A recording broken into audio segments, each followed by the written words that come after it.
They Remain, 2018. Directed by Philip Gelatt. Starring William Jackson Harper and Rebecca Henderson. Synopsis: two scientists who share a romantic history are tasked with investigating unnatural animal behavior on the site of a Manson Family-style cult's compound. The flippant description of Philip Gelatt's They Remain is that it's Annihilation meets the 1973 Wicker Man. But there's nothing flippant about the film itself. Gelatt and team have rendered an exercise in minimalist horror, a slow burn that burns so slowly that you might wonder if there's a fire at all. There is, but it takes some time to come to the fore, and, even then, the film chooses to live largely in ambiguity.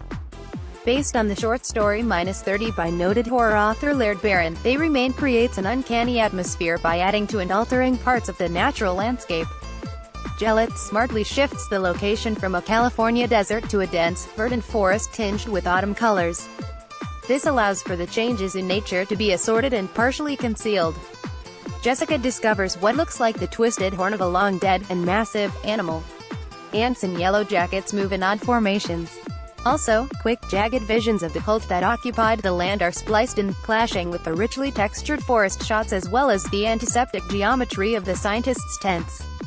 The spare story benefits from a pair of intriguing performances from William Jackson Harper, The Good Place, and Rebecca Henderson, Mistress America, who play scientists Keith and Jessica tasked by a mysterious corporation with canvassing the area and cataloging the strange wildlife. A vague, eventually sexual, tension exists between them, but apart from that little is known.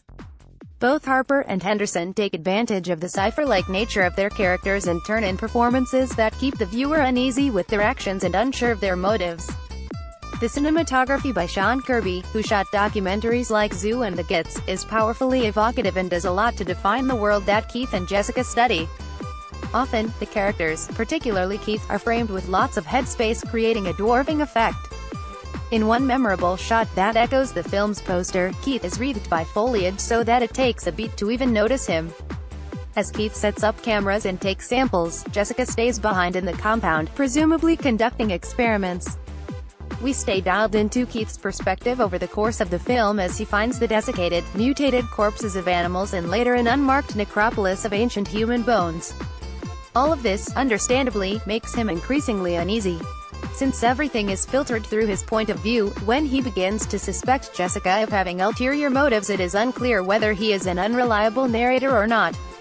Ultimately, the movie answers that question but not many others.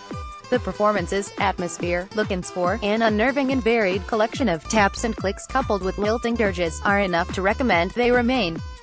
Fans of cerebral, and very slow, horror will find much to dig into. The jump scares are sparse and the gore is isolated to a select few scenes. As a package, They Remain feels narratively incomplete but deeply intriguing. Flickering myth rating, film, movie, Sam Kitagawa.